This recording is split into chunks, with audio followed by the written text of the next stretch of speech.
ആചാരത്തനിമയാലും ഐതിഹ്യ പെരുമയാലും കീർത്തി കേട്ട ആറന്മുള വഞ്ചിപ്പാട്ടിൽ 35 വർഷത്തെ ആലാപന പരിചയവുമായി ഈ രംഗത്തെ നിറസാന്നിധ്യമാവുകയാണ് ഇടയാർമുള മധുസൂദനൻ പിള്ള. വെച്ചുപാട്ടിൽ തുടങ്ങി പാർത്ഥസാരഥിയുടെ വിവിധ വർണ്ണനകളാണ് വഞ്ചിപ്പാട്ടായി പാടുന്നത്. സംസ്ഥാനത്തുടനീളം ഇദ്ദേഹത്തിന് നിരവധി ശിഷ്യ സമ്പത്തുണ്ട്. അതിനെ പഠിക്കുന്ന കുട്ടികളോട് എനിക്ക് പറയാനുള്ളത്, എന്തെങ്കിലും കേട്ടേച്ച് പാടുകയല്ല, പഠിക്കുന്ന അതിന്റെ അർത്ഥം മനസ്സിലാക്കി പാട്ട് പാടുക. അല്ലെങ്കിൽ നമ്മൾ പാടുന്ന ഒന്നാണെങ്കിലേ കേൾക്കുന്നവർക്ക് വേറൊരു അർത്ഥമായിരിക്കും അതിന് വരുന്നത്. അപ്പോൾ അർത്ഥം മനസ്സിലാക്കി പാടാൻ ശ്രമിക്കുക എന്നാണ് എനിക്ക് പഠിക്കുന്നവരോട് പറയാനുള്ളത്.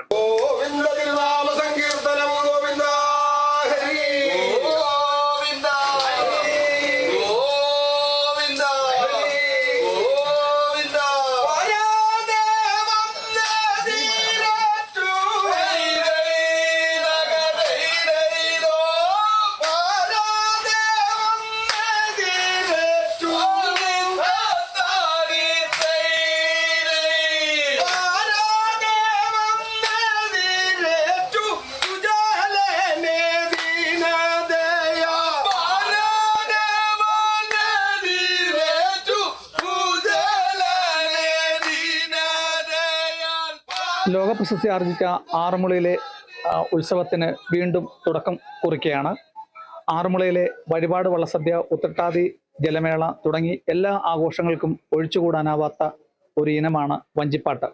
കഴിഞ്ഞ 35 വർഷമായി മലയാളികൾ ഉള്ളിടത്തോളം, അല്ലെങ്കിൽ തിരുവാറന്മുളയപ്പൻ്റെ കീർത്തനങ്ങൾ ശ്രുതിമധുരമായി ആലപിച്ചാണ് മധുസൂദനൻ പിള്ള ഇടയാറന്മുള പ്രശസ്തനാകുന്നത്. നമ്മളോടിപ്പം വീണ്ടും ഒരു വള്ളസദ്യക്കാലം ആരംഭിക്കുകയാണ്. നമുക്ക് അദ്ദേഹമായിട്ട് കാണാം. കേരള ഫിലിംസിന് വേണ്ടി ചേട്ടൻ്റെ ഓഡിയോയിലാണ്, CD-യിലാണെങ്കിലും ചേട്ടൻ്റെ പാട്ടുകളാണ് ഏറ്റവും കൂടുതൽ. എത്ര വർഷമായി ഈ മേഖലയിൽ ആയി? 35 വർഷമായി വഞ്ചിപ്പാട്ട് രംഗത്ത് പ്രവർത്തിക്കുന്നുണ്ട്. ആരാണ് ഗുരു? മടത്തിലാപ്പിൽ വാസുദേവൻ പിള്ള ചേട്ടനാണ് എന്നെ വഞ്ചിപ്പാട്ട് പഠിപ്പിച്ചത്. വെച്ചുപാട്ട് പഠിക്കുന്നത് ഞാനിവിടെ അയിരൂർ വാസുദേവക്കുറുപ്പ് ചേട്ടൻ ബെഞ്ചയിലിരുത്തി മടല് കയ്യിൽ തന്ന് തൊഴിഞ്ഞാണ് വെച്ചുപാട്ട് പഠിച്ചത്. എന്തായിരുന്നു ആഗ്രഹം? ചെറുപ്പം മുതലേ ഉണ്ടായിരുന്നു? അതല്ല, ഞാൻ സ്കൂളിൽ പഠിക്കുമ്പോഴേ 7ാം ക്ലാസ്സിൽ ഈ കുചേലവൃത്തത്തിൽ നിന്ന് കുറച്ചില്ല ഭാഗങ്ങൾ പഠിക്കാനുണ്ടായിരുന്നു. അപ്പൊ അത് അന്ന് എന്നെ മലയാളം പഠിപ്പിക്കുന്ന സാറ് തന്നെയാണ് ഞങ്ങളുടെ വള്ളത്തെ പാടുന്നത്. അപ്പൊ അതിനുവേണ്ടി ഞാനത് കാണാപ്പാടം പഠിച്ചു വെച്ച് എനിക്ക് എടുക്കാവുന്ന മാക്സിമം സൗണ്ട് എടുത്ത് പാടുമായിരുന്നു. ആ ഫീൽഡിൽ അങ്ങനെ വന്ന് പിന്നെ ഞാൻ ഇന്ന് വരെയും വള്ളത്തെ തുഴഞ്ഞിട്ടില്ല. അന്ന് തൊട്ടേ വള്ളത്തെ പാടുക. ഈ മേഖലയിലേക്ക് പുതിയ ആൾക്കാരൊക്കെ കടന്നു വന്നിട്ടുണ്ടെങ്കിലും ചേട്ടന്റെ ശബ്ദത്തിനൊരു പ്രത്യേക ഒരു ഇതുണ്ട്. അതെന്താണ് അതിന്റെ പ്രത്യേകത? അല്ല, അത് തിരുവാറന്മുളയപ്പന്റെ അനുഗ്രഹം എന്ന് മാത്രമേ പറയാൻ പറ്റത്തുള്ളൂ. അല്ല, എന്റെ പ്രത്യേക കഴിവൊന്നും അല്ല. തിരുവാറന്മുളയപ്പനെ മനസ്സിൽ വളരെ ഭക്തിയോടുകൂടി ചിന്തിച്ചാണ് പാട്ട് പാടുന്നത്. ഒരു പാട്ടിനെ കഴിവതും അതിന്റെ അർത്ഥവും അത് ഉൾക്കൊണ്ട് പാടാൻ ശ്രമിക്കുന്നു എന്നുള്ളതാണ് അതിന്റെ ഒരു പ്രത്യേകത. അപ്പൊ നമ്മുടെ ഈ കാണുന്ന പ്രേക്ഷകർക്ക് വേണ്ടിയാ ഏതൊക്കെ ശൈലിയുള്ള പാട്ടുകളൊക്കെയാണ് ഉള്ളത്? അല്ല, ഇപ്പം നവോന്നത വൃത്തത്തിലാണ് നമ്മുടെ വഞ്ചിപ്പാട്ടുകളെല്ലാം എന്നാണ് പൂർവികർ പറഞ്ഞിരിക്കുന്നത്. പിന്നെ കാകളി വൃത്തത്തില് വെച്ചുപാട്ടും, അങ്ങനെ 2 രീതിയിലേ ഉള്ളൂ വഞ്ചിപ്പാട്ട്. അപ്പം അതിന് പ്രേക്ഷകർക്ക് വേണ്ടി 2 പാട്ട് എല്ലാവരും കൂടി ഒന്ന് പാടിക്കോ. ശരി.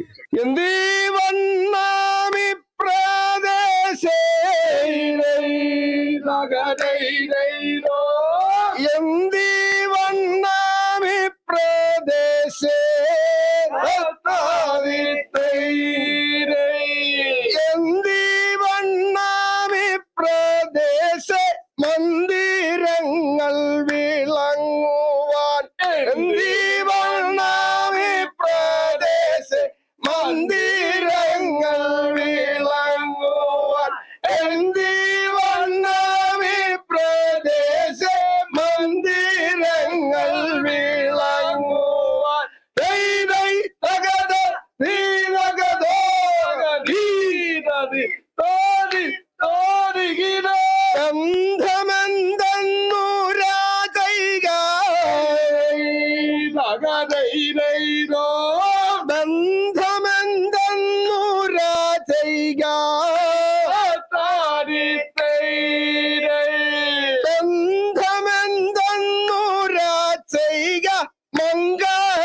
മംഗളശീലേ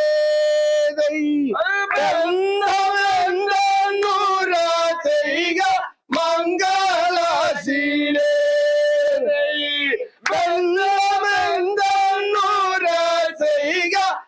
മംഗളശീലേ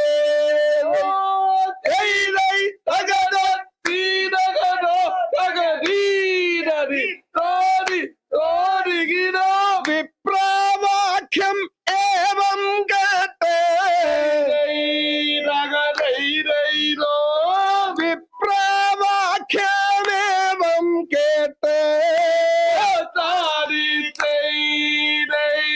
വിപ്രവാക്യമേവം കേട്ടു പത്നിദാനും ഊരാ ചെയ്താൽ വിപ്രവാക്യമേവം കേട്ടു പത്നിദാനും ഊരാ ചെയ്തു വിപ്രവാക്യമേവം കേട്ടു പത്നിദാനും ഊരാ ചെയ്തു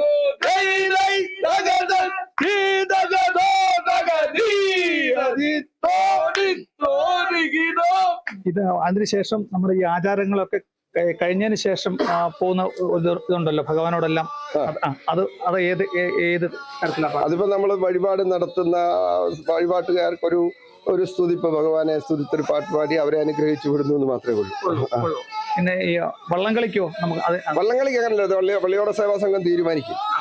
ജലഘോഷയാത്രയ്ക്ക് ഇന്ന പാട്ട് പാടണം, മത്സരത്തിന് ഇന്ന പാട്ട് പാടണം, അല്ലെ തെയ് വെക്കണമെന്ന് പള്ളിയോട സേവാ സംഘം തീരുമാനിച്ച് എല്ലാ കരക്കാരെയും അറിയിക്കുന്ന അനുസരിച്ചാണ് അവര് എല്ലാ വള്ളത്തിലും ഒരു പാട്ടാകുന്നത്. അല്ലെ എല്ലാവർക്കും ഇഷ്ടം പോലെ ഓരോ പാട്ട് പാടിയാലേ 4 വള്ളത്തെ 4 പാട്ട് പാടി അങ്ങനെ ഇരിക്കും. അതുകൊണ്ട് പള്ളിയോട സേവ തീരുമാനിച്ചറിയിക്കും. അപ്പൊ ഈ കഴിഞ്ഞ കാലങ്ങളിലൊക്കെ ഏതൊക്കെ തരത്തിലുള്ള എങ്ങനെയാണ്? അല്ല, അത് കുചേലവൃത്തം ഭീഷ്മപർവം 2 കഥയിലെ പ്രധാനപ്പെട്ട ഭാഗം തരുന്നത്. അപ്പൊ നമുക്ക് ഏറ്റവും അവസാനമായിട്ട് ഇത് കാണുന്നവർക്ക് വേണ്ടി ഈ കോമൺ ആയിട്ടുള്ള ഒരു പാട്ട് പെട്ടെന്ന് വരുന്നത് വാർത്തലത്തിനാർത്തി പോക്കി വാർത്തലത്തിനാർത്തി പോക്കി വാർത്തലത്തിനാർത്തി പോക്കി കീർത്തി പാർത്ഥനുളവാക്കി വാർത്തലത്തിനാർത്തി പോക്കി കീർത്തി പാർത്ഥനുളവാക്കി വാർത്തലത്തിനാർത്തി പോക്കി കീർത്തി പാർത്ഥനുളവാക്കി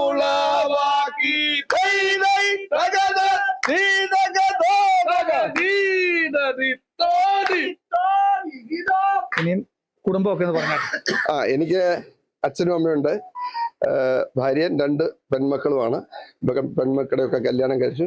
മൂത്ത മോള് ദുബായിലാണ്, ഇളയ മോള് ബോംബെയിലാണ്. പിന്നെ ഞാനും വൈഫും മാത്രം വീട്ടിലുണ്ട്. ഈ വഞ്ചിപ്പാട്ട് അല്ലാത്ത സമയത്തൊക്കെ എങ്ങനെയാണ് സമയം ചെലവഴിക്കുന്നത്?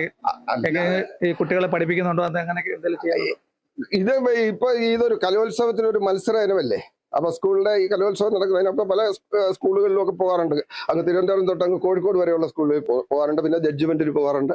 അങ്ങനെ ഈ പുതിയ തലമുറയിൽ ഈ വഞ്ചിപ്പാട്ട് പഠിക്കാൻ ആഗ്രഹിക്കുന്നവരെന്തോ പറയാനുള്ളത്? ഇപ്പൊ ഇതിന് നല്ല നിലവാരമുള്ള ഒരു സമയമാണ്. കേരളത്തിലെ അറിയപ്പെടുന്ന ഒരു കലാരൂപമാണ്, പ്രശസ്തിയുണ്ട്. അപ്പോ അതിനെ പഠിക്കുന്ന കുട്ടികളോട് എനിക്ക് പറയാനുള്ളത്, എന്തെങ്കിലും കേട്ടേച്ച് പാടുകയല്ല, പഠിക്കുന്ന അതിന്റെ അർത്ഥം മനസ്സിലാക്കി പാട്ട് പാടുക. അല്ലെങ്കിൽ നമ്മൾ പാടുന്ന ഒന്നാണെങ്കിൽ കേൾക്കുന്നവർക്ക് വേറൊരു അർത്ഥമായിരിക്കും അതിന് വരുന്നത്. അപ്പോൾ അർത്ഥം മനസ്സിലാക്കി പാടാൻ ശ്രമിക്കുക എന്നാണ് എനിക്ക് പഠിക്കുന്നവരോട് പറയാനുള്ളത്. ഇനിയുള്ള 2.5 മാസക്കാലവും അതിനുശേഷവും മധുസൂദൻ പിള്ളയുടെ ശബ്ദം ഇങ്ങനെ നമുക്ക് വഞ്ചിപ്പാട്ടിലൂടെ തന്നെ നമുക്ക് കേട്ടുവിടാം. ആറന്മുളയിലെ പമ്പയുടെ തീരത്ത് ഈ ശബ്ദങ്ങൾ പള്ളിയോടത്തിന് ഒപ്പം തന്നെ ശ്രുതിമധുരം ആയിത്തീരും എന്നുള്ള കാര്യത്തിൽ തർക്കവുമില്ല. കേരള വിഷൻ ന്യൂസിന് വേണ്ടി ക്യാമറാമാൻ പ്രദീപ് അങ്ങാടിക്കലിനൊപ്പം പ്രസാദം ജെ, പത്തനംതിട്ട.